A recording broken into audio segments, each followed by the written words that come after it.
Hujambo mwana AMTV, karibu katika taarifa zetu ili niweze kukupasha yale ambayo yanajiri katika habari zetu.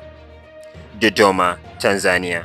Naibu wa Rais wa Tanzania amesema anataka kufanikisha maridhiano kati ya serikali, upinzani na waandamanaji ili kuunda mfumo wa serikali ya pamoja.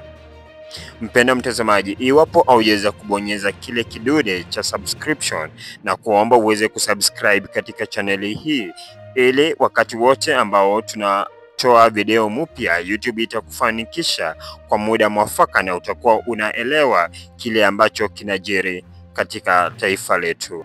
Kauli hiyo imetolewa wakati wa mkutano wa hadhara mjini Dodoma, ambapo naibu wa rais alisema alitumwa na Rais Samia Suluhu Hassan kueleza msimamo wa serikali katika kuhakikisha amani na ushirikiano wa kisiasa.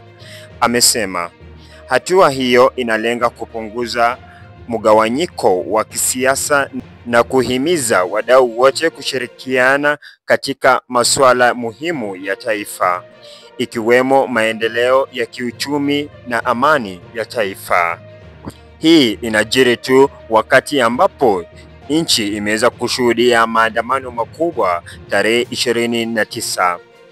Kulingana na naibu wa rais, amesema hii ndio itaweza kusaidia serikali kuweza kutekeleza majukumu yao ambao wameweza kupewa na wananchi, na pia itaweza kuwasaidia wananchi waweze kuishi katika amani bila kuwa na tatizo lolote.